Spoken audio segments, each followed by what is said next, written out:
Today is August the 18th, 2024, and I wanted to do an updated garden tour video.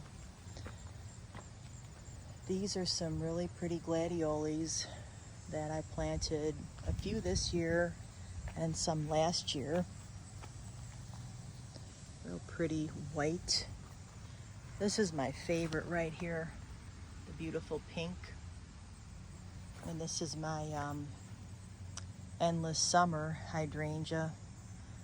I should probably deadhead it, but I'm kind of afraid I don't want to cut off next year's blooms.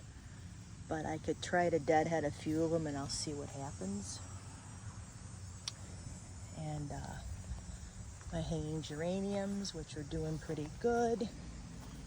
We've had so much rain, it's been unbelievable. I haven't even had to use the hose on my gardens. But I do use the watering can to water these annuals every other day. Little mini rose bush there. I have to spray that with neem oil and 7 because the aphids eat that. There's some danthus. And more danthus, that's a perennial one. My hosta, my Incrediball hydrangea, it's called Incrediball.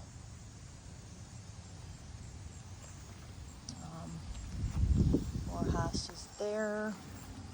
My pretty phlox, purple loosestrife, which I love.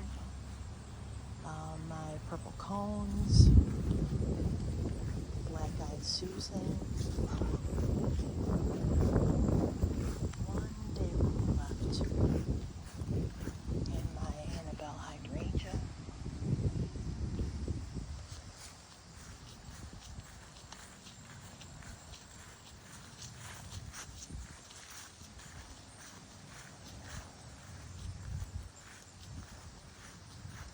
And my endless summer, the other endless summer hydrangea. And this gets bigger and bigger every year. It's huge. Look at this. It's almost as high as the house. I trim it down to here every fall. No joke. And it keeps on growing. But that's beautiful. The flies love it though.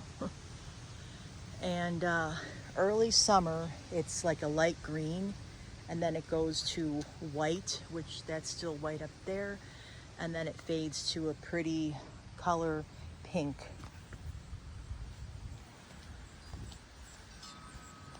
A bunch of them there are pink. I bought this in 2012.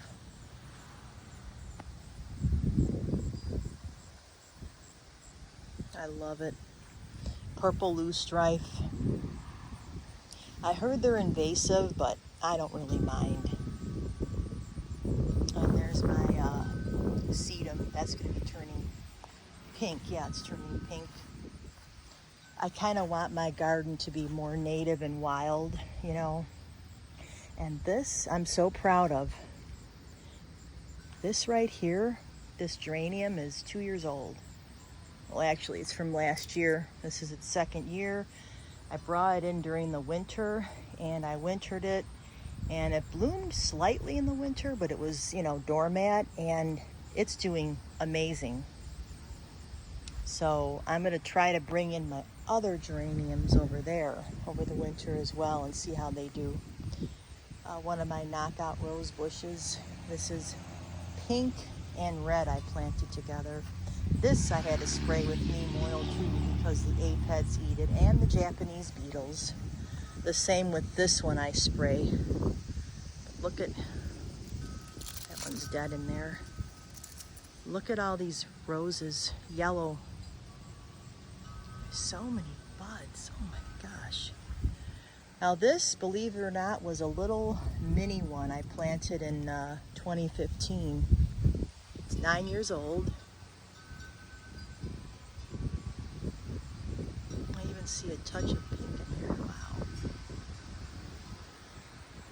I just got done spraying this with neem oil. And then this is my massive hydrangea from 2011. My Annabelle. The other one was an Incredible, but this is an Annabelle.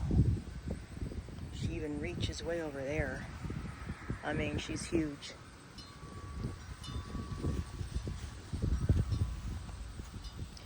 But one thing I don't like, how it turns brown this time of year. I call it gets toasted. It's just because of the sun. But my garden here, this is the north of the house. So, oh wow, but it's still pretty.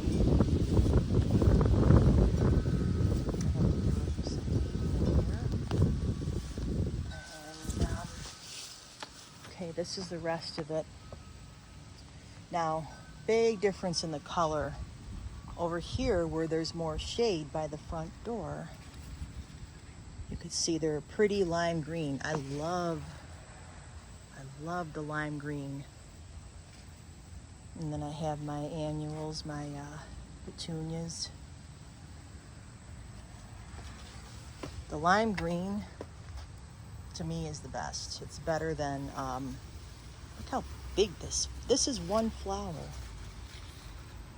It's like a mop head hydrangea, one flower. I mean, this is incredible. It's massive.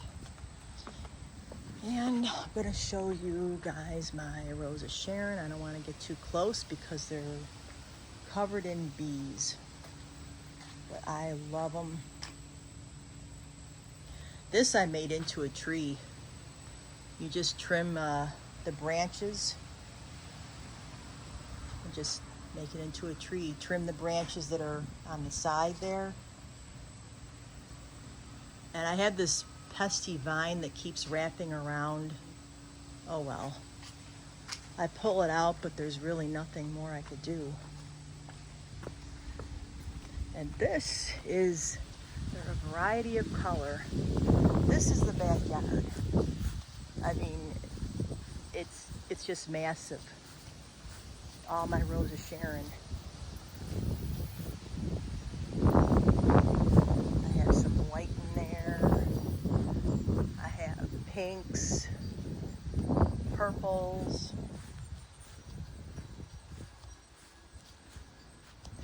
I mean, seriously, if you need a filler, Rosa Sharon is the way to go. Gonna trim them down probably next month. Trim them down probably to here. And we do trim them. I mean, they grow like weeds. Trimmed them last fall and then in the spring, and they're massive.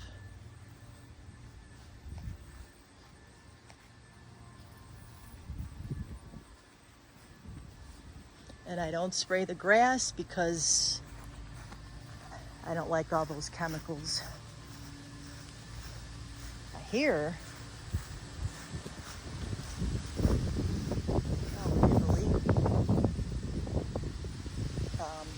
here I have hostas that I found in the trash a year ago, and they're doing beautifully. There's my Solomon seal, tiger lilies that are done, Rosa Sharon that I had planted a few years ago. It's growing. A bunch of lamb's ears that a friend of mine gave me. They're a great filler. I have a pepper plant way back there. I just picked some peppers and lots of, this is St. John's wort that I never even planted. Which is really weird. And there's some oregano over there.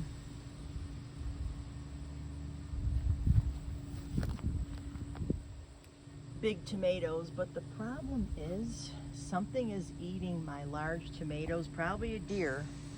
So I'm gonna just have to pick them and just let them ripen in the house. But they don't eat the cherry tomatoes.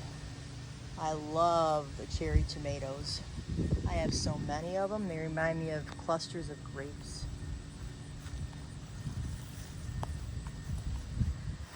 A green onion. Now, if you get green scallion onions in the produce, you could always plant them and they'll come back. Oh, the Chinese lanterns. And I did not plant that bush. They're pretty cool looking. Hostas. Oh, and a large sunflower that actually took and I planted. Pretty petunia. Need some water. That's huge. It's like 4 feet. And my beautiful Rose of Sharon in the middle of the garden here. Hosta garden. And I have a lot of see them just turning light pink. Sharon, it's extremely windy out. Okay, I will show you my beautiful hibiscus. Now this I have to spray as well because the Japanese beetles, they eat the flowers and it's very sad. This I got in 2013. The rose bush we had to clip back because it's done blooming, and now I could show my hostas that are buried in there. Anyways, that's about it. Oh, I want to show you more. There's all Rose of Sharon, more Rose of Sharon in here. See, I have a variety of color. Look at those. Black-eyed Susan. These are going to be asters, purple asters. Anyways, thanks for watching. For more videos like this, please subscribe. Don't forget to share and have a wonderful day.